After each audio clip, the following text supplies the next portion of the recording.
Good afternoon and welcome to today's Inclusion Connects Community Advisory Committee meeting. Before we get started, here are a few reminders about the webinar. Please make sure you're using a computer or smartphone connected to the internet and the audio function is on and the volume is turned up. Please be sure your microphone is muted for the duration of the call unless you're speaking or asking questions. To ask questions, use the Q&A feature located on your control panel, and we will answer as many questions as time allows toward the end of the presentation. American Sign Language interpreters will not be available for today's event. However, closed captioning options are available. For closed captioning options, select Closed Caption feature located on your control panel. To adjust your video layout and screen view, select the View feature located in the top right-hand corner of your screen and choose the view that works best for you. Today's agenda topics includes Inclusion Connect's background, findings from the January 15th, 2026 quarterly report, the Innovations Waiver Waitlist Dashboard, and interpersonal violence supports and updates. There will also be time for questions after the presentation. At this time, I'd like to turn it over to Tina Barrett, IDD Assistant Director for IDD, TBI, and Olmsted section of the Division of Mental Health, Developmental Disabilities, and Substance Use Services. Morning, everyone. Thanks so much for joining us today. I'm Tina Barrett, and I am the Assistant Director for IDD Services. Just a little bit of information about me. I do have a degree in psychology, and I am a licensed psychological associate with independent practice in the state of North Carolina. I have been working in the field of IDD for more than 30 years, providing both clinical and administrative support to people with IDD, and I have been with the Division of Mental Health, Developmental Disabilities, and Substance Use Services since 2023. So primarily clinical. Prior to that, I've worked in a number of different settings, and I'm really excited to be part of the Inclusion Connects work. I'm joined today by several of my colleagues. So you'll be hearing today from Lauren Spencer and Maya Glass. You'll also be hearing from Sydney Hyman and Jeff Kearney. And Ginger is here as well to capture any trick questions that you guys might have. So a little bit about the background. If you're new to this particular space and don't have a lot of experience with Inclusion Connects, next slide for me, please. So we have a number of activities that we do, but the program was initially started in part because of the Samantha R. lawsuit, but also because this is an opportunity for us to advance access to services and information about choices for people with IDD. We're focused very much on supporting direct support professionals, addressing those workforce shortages wherever we can, promoting those access to services. We for sure do work in that particular space.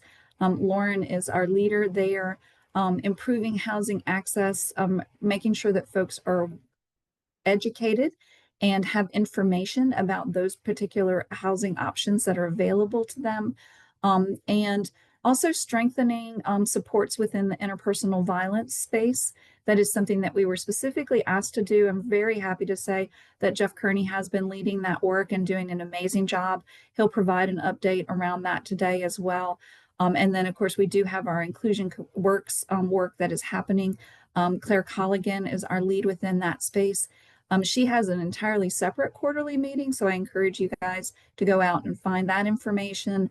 Since she does an amazing job there, getting people connected to competitive integrated employment, if that is what they choose to do. So you'll hear me say that if that's what they choose to do an awful lot, mostly because that is what we're promoting is choice for people, and making sure that they have their choices available to them so that they can have the supports that they need to be successful wherever they choose to live, work, and thrive. There is a link at the top of the page there for our website. So, I'm sorry, a QR code. So please use that to access our website. And there's a lot of great information there as well. Next slide, please. So our Inclusion Connects work plan is our strategy to improve those services for people with intellectual and developmental disabilities. It is a detailed description. It is available on our On our website. It was originally posted in March of 2025. We're in the process of updating that to provide information around that. And I will say that the presentation around the updated work plan will be presented at the next side-by-side in March. I guess there's one in February as well, but it'll be presented at the side-by-side in March. So I encourage you to join us and register for that, because we will be sharing the information about the updated work plan for both IDD and the strategic plan as well for TBI will be in that space. So I encourage folks to join that. Next slide, please. Okay, moving into our Inclusion Connects advisory overview. Next slide. So some of you will remember that this was originally started as a DSP meeting, and it has since transitioned into a quarterly report for the Inclusion Connects. We do have the next 4 meetings set up. I apologize for the date and time today. Originally, this meeting was scheduled on a state holiday, so we moved it, and then we ran into a couple of issues with getting the information out. We did pull down the old link, so the old link will no longer be working for anybody. We have switched over to the Zoom platform, which should make it easier for folks. Please drop your questions in the Q&A box. That is being monitored. If there's specific topics that you would like for us to cover, please feel free to reach out. We'll happy to add any topics to the agenda. And you can see we do have our next year's worth of meetings. Those links are also available. I believe that they are on the website, but there's also a link here. So we invite you to join us quarterly. I hope that we worked around all of the holidays. January tends to be our one that we have to reschedule. So I do apologize for the date and time today, but otherwise the meeting dates are there. They will be at 11 o'clock and the registration links are there. So please feel free to join us. Feel free to forward the registration link as you need to, because these are available. So next slide, please. So we do continue to have our advisory committees. There are work groups that have been stood up previously, and they do continue. We do continue to work on standing up and taking down work groups as we need in order to address specific tasks and talk about different challenges. We are in the process of getting ready to stand up our community living meeting again so that we can start some real work around InReach, so for folks that are not familiar with that, that will be for our people that are living in institutional settings and their family members and legally responsible people to help them better understand the community services that are available should they be interested in moving into a different setting. In no way are we trying to encourage people to move. That is not our goal. We just want to make sure that people have information available to them. So these have certainly been our committees that have been available. If you are interested, there is a link that is available on the website that you can join these committees as well. Next slide. Okay, so our January 15th quarterly report was posted on January 15th. Yay! We're always happy to have that go up. Next slide. There's a couple of things, right? So the report did go up for January 15th. We also put up the data summary report, which if you're familiar with the quarterly report, you know that the data summary is something that we've always included with that. Trying to make, the report itself is really written in more technical language because it is submitted to the courts as well. But we actually focus the data summary on highlighting the progress that we're making and making that information accessible and easy to understand. And I'm really excited to say we've also included a video walkthrough. So that is also available. It does sort of cover the primary findings as well as the metrics and provides it in an additional accessible way. So part of our goal is to also make sure that information is available, but also accessible. Next slide. Okay, so just some overviews of, and this is actually from the summary report, some overviews on our transition and housing space. Next slide. I think these are broken out into big ones. Yeah. Okay, so again, you heard me mention InReach earlier. So for our InReach efforts, this is for people that are living in institutional settings to talk about the benefits and availability of community-based services. And also to make sure that if people are interested in moving, they have an opportunity to express that so that we can provide services and help them move into the setting of their choice. We work with guardians. This is the royal we, this is not me specifically. It does involve face-to-face as well as virtual discussions. You can see that we do break that information out so that folks are aware as to what is an actual face-to-face discussion versus being a non-face-to-face, which could be an email or a phone call that's not like a two-way visual confirmation kind of thing. But we do include all that information to show the inReach that we're participating in. And this is for the folks that are living in institutional settings. And you can see that we did have an increase in July of September. And we also had a slight increase in the number of people that were living in institutional settings. So based on that, we also track the number of people that are interested in moving following that inReach. So this is the planning process. We had 108 people that were interested in moving, and their planning process has started for them. Sometimes the planning process can take a long time. And because that you want to make sure that you're aligning for a good placement, you want to make sure that you're aligning for all the right services to be in place. And it's better to kind of wait until you have everything in place. And we want to make sure that people are successful when they do move. Make sure they have all those right supports in place. Next slide. So diversion is actually our effort to keep people in the community and prevent institutionalization. And you can see here that we do continue the efforts around that. During the July through September, which was the January report, 16 people were successfully diverted from institutional settings and have remained in the community. So we've worked really hard to redefine who is eligible for diversion to make sure that we're capturing all the folks that are available for that. Next slide. So we have our services overview, also a very big part of the plan, and I'm going to hand that over to Lauren and let her talk about that. Good morning. So much like Tina just talked about, this is a big overview, and we'll talk about each of these individually. So if we can go ahead and move on, that would be awesome. All right. So if you look at this graph, it really just shows that we continue to see an increase in the number of people on the innovations waiver waitlist.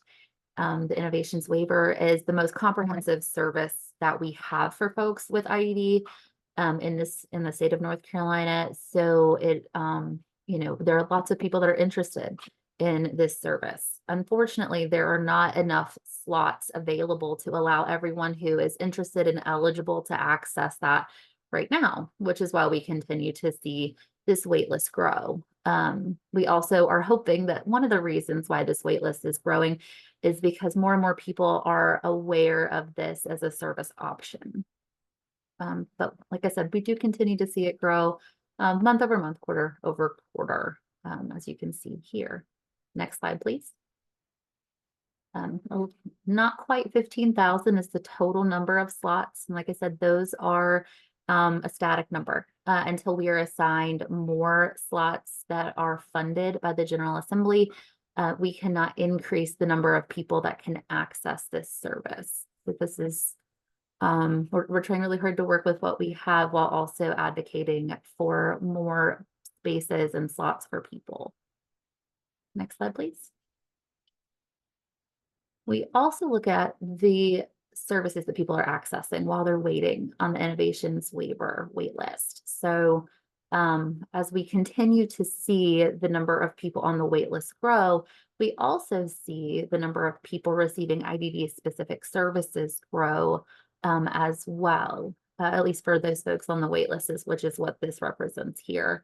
Across this entire chart, there has been approximately a third of people who have received IDD services each quarter that are on the innovations waiver wait list, which means that while the percentage has remained approximately the same, the number of people, the absolute number of people has grown because the number of people on the wait list has grown, which we are excited to see.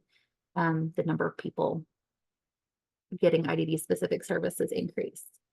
And speaking of 1959 is one of those services that we look at really specifically as far as people who are receiving that service who are on the wait list.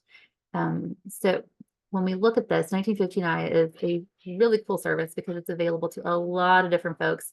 And it is also an entitlement service, which means that people who qualify cannot be put on a wait list to receive that service. So we have continued to see, as a general rule, an upward trend in both the number of people receiving 1959 services each quarter. That last quarter is a little lower than the previous one, but again, a general upward trend, which is great. And additionally, the number of people who have received a 1959 assessment that has been approved has also increased, mostly quarter over quarter. We do also really focus on information about people on the innovations waiver waitlist on our dashboard. We have had a lot of folks working very hard to get information about who is on the waitlist, what's going on, and to help better inform our decision making as we move forward. So this dashboard has been live for quite a while now, and this overview here has not changed markedly. We continue to see a similar profile across, with our most populated counties being the highest density of people waiting for a slot. Our autism spectrum disorder continues to be the highest or the most frequently cited qualifying IDD diagnosis by a lot, but we do continue to see the total number grow. Next slide, please. This is our newest addition to the dashboard, where we are looking at the amount of time someone has been waiting on the wait list. So this represents the number of people in each 5-year category who have been waiting for that amount of time. It does not represent the amount of time it takes to get a slot. It also does not include people who have had previous slot offers and have not accepted those and chose to remain on the wait list for whatever reason, which is also why the total number here does not match the total number of people on the wait list. But you can go through and look to see the average amount of time people have been waiting per county, the number of people in each 5-year category. So it's really kind of a cool thing to just scroll through. Next slide, please. And we also, like I said, look at services and what people are receiving.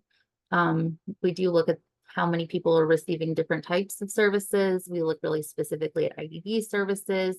And what we're really very focused on is we see that the majority of people, 81% of people, are actively enrolled in Medicaid.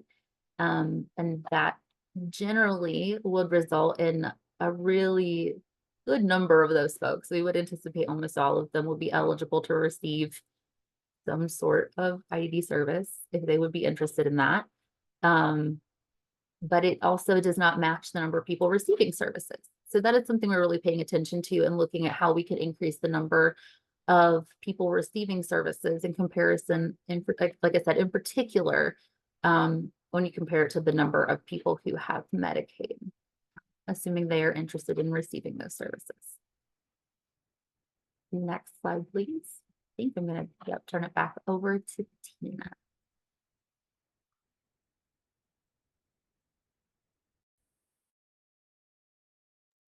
Okay, sorry, I have too many buttons over here.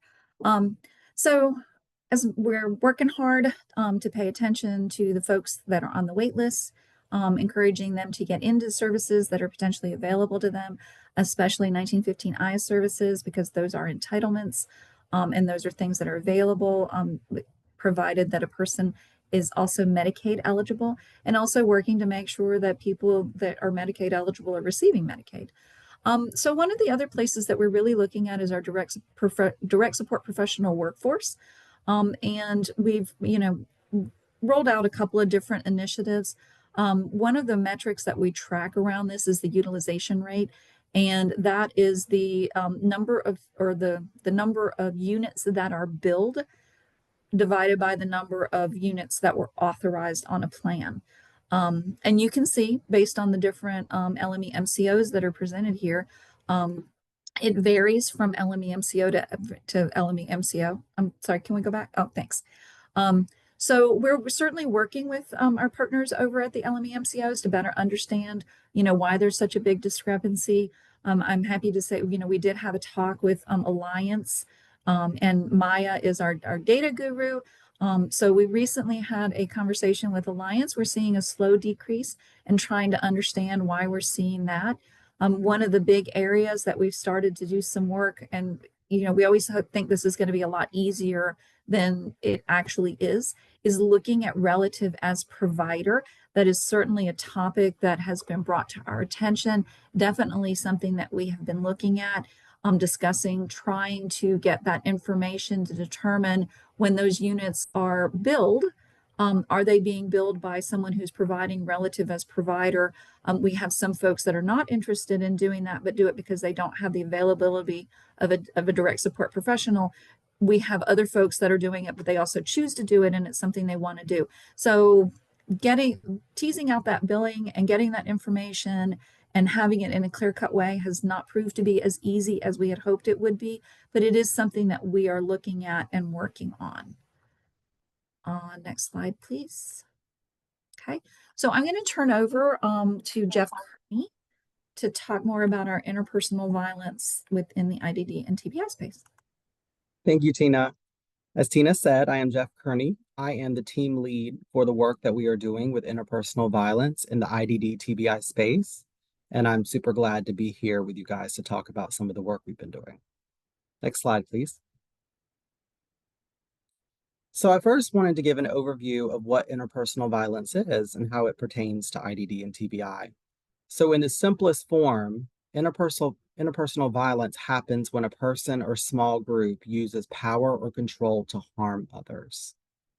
It can include physical harm, sexual harm, emotional or psychological harm, neglecting or keeping someone from getting what they need, as well as financial exploitation. So why is it so important? Well, to be quite frank, people with IDD and TBI are much more likely to experience abuse and neglect or exploitation. They're much more vulnerable. They often face extra challenges like getting help, being believed, or getting justice. Over here to the right, we have an infographic that provides some statistics about interpersonal violence and IDD TBI to really highlight this. So people with disabilities are 4 times more likely to experience violence than people without disabilities. People with IDD are 7 times more likely to be sexually assaulted. Children with disabilities are 3 times more likely to be sexually abused. More than 8 out of 10 women with IDD have been sexually abused. Around 3 out of 10 men with IDD also have been sexually abused. 70 to 85% of abuse against adults with disabilities goes unreported. 60 to 90% of women who were hurt by their partners also have brain injuries from this abuse. So like I said, these statistics are really highlighting how vulnerable this population is and how important it is that we do work to help provide resources to support them. Next slide, please.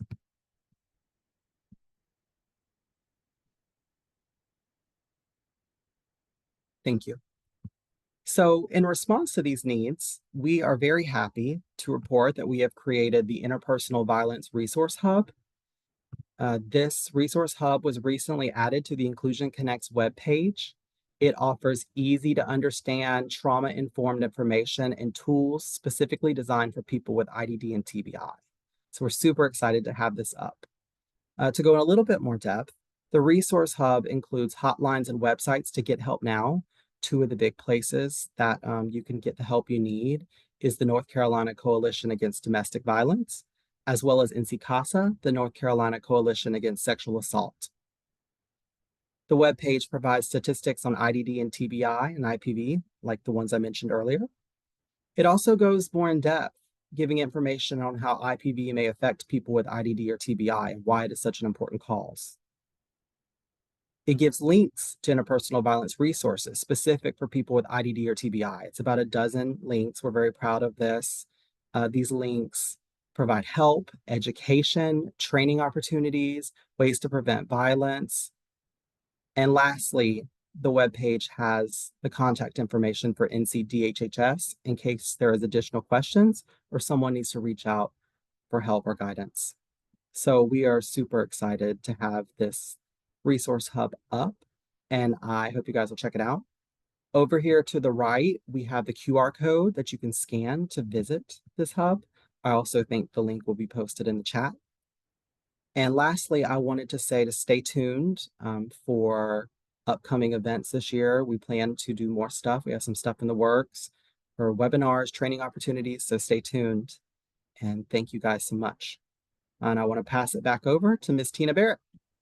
Before you do that though, one of the things that I want to say I think is really great that was added to this was a quick escape. Could you talk just for a second about that? Because I really do think that that was an important feature here. Absolutely. So on the resource hub, we wanted it to be even more high tech than we could get it, but we have instructions of what keys to press on your keyboard to provide a quick escape from the web page in case somebody who had IDD or TBI, someone who was being abused, is on the web page and their abuser may be behind them, watching them, right? So we have instructions of the keys they can press to quick exit the resource hub to help protect them. And also there's some information about how to go through and clear your web browser for further protection. Thanks, Jeff. I think that's really important for our folks, especially as they're looking into that kind of information. We want people to feel safe to be able to do that. Absolutely. So thank you. Okay, so we're going to transition into the question and answer part of the webinar. To ask questions, please use the Q&A feature located on your control panel. We're going to answer as many questions as time allows. And I will probably be asking Ginger to step in on some of these as well. So one of the questions here is, if diversion is the strategy, what are the strategies for supports for persons with IDD to be able to navigate their day-to-day medications, appointments, self-care, etc., with more and more reductions in DSS and other DSPs? I think that was meant to be DSPs and other areas. Are you intentionally outreaching to Trillium with Tula and other means, particularly in more rural areas? So I will go ahead and say we're excited that the folks from Tula will be doing a presentation in March around that technology and the use of that technology. We absolutely support the use of technology to support our people with IDD if it's appropriate for them. And so yes, Trillium will be doing a presentation for us in March. So we're excited to have them on board. Let's see, Carol is asking, are we aware that Alliance is terminating LTSS as an in lieu of service because it has run out of money due to the explosive use of ABA? This is devastating for those who have been able to live in the community in this way. I'm going to let Ginger answer that one if she's willing. I'm willing to speak, but I don't know that I can answer this one. I think this is a question that we need to go back to DHB. I had not heard that, but it depends on how recent. So, and I'm going to go ahead and skip to is it true that DHHS is thinking about disallowing supported living if the parent owns the homes? I have not heard that, but again, I'm not in all of the NC Medicaid conversations, so let me see if I can track that down. And I appreciate y'all bringing questions about like rumors that y'all hear. That way we can get some actual truth and honesty out there, or confirm that it's true. Because we all know misinformation can spread like wildfire.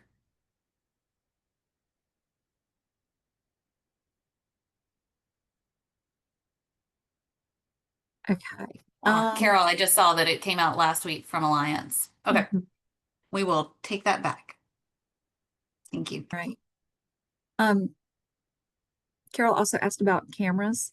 And I think Ginger actually answered that one, not live, but within, there continues to be issues around cameras in living facilities because of privacy issues. It is certainly something that is being looked at and addressed, and providing guidance where we can. It is also a provider choice, I guess, is probably the best way. And of course, folks have to agree to it when they're living there as well. Jeff, your presentation was spot on and great. So always happy to hear that. Thank you so much. Are there printed materials that can be ordered? I think the answer to that right this second is no. But Jeff, correct me if I'm wrong. Are there printed materials that can be ordered? There are not at this time.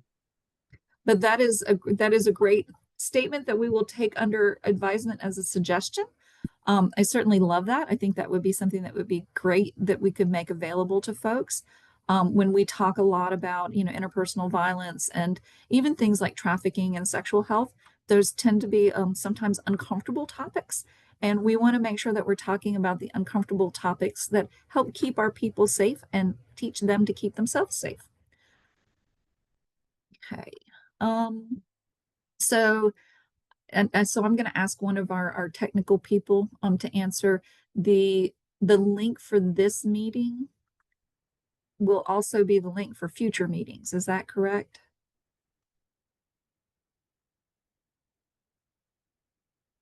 Latoya, how does that work? Actually, we set this meeting up, and people will still have to register for this meeting. But the link that's available Yes. now will be available. It's the same link moving forward. Yes. Okay. And if it is not already on our webpage, we will certainly make sure that we can get that on our webpage, so that we have it available and folks can just go over to our webpage. The schedule is in there. So, does the Interpersonal Violence Resource Hub address all types of violence, including withholding funds as a bargaining tool? That's a great question. So yes, it does. It does mention all of those different things: domestic violence, sexual abuse, intimate partner violence. It does talk about financial exploitation, withholding. Yeah, so you'll get a little bit of all of that on the Resource Hub. Okay, awesome. These are great questions. Thank you so much. This is also an opportunity for folks to ask about the dashboard, any of the information that's on the dashboard itself. Not just this meeting, future meetings as well. And certainly as things change, please know that the Innovations Waitlist Dashboard is one of the places that we are looking at gathering data so that we can make decisions, database decisions moving forward. And we always include our stakeholders and partners in those conversations, because it's important that we have you guys at the table with us. Okay, I am not seeing any more questions popping up. And I always say this, and then there's a question that pops up. So thank you so much for your questions today. If anything pops up as we're checking out, we will be sure to try and answer those as best we can. And I will hand this back over to Latoya to wrap us up. Thank you, Tina. The recording and presentation slides for today's event will be posted on the Inclusion Connect's website. The link is included in the chat. There will be a brief survey following today's webinar, and we would appreciate your time completing it. The next Inclusion Connect's Community Advisory Committee meeting will be Monday, April 20th at 11 o'clock. This concludes our webinar for today. Thank you for attending.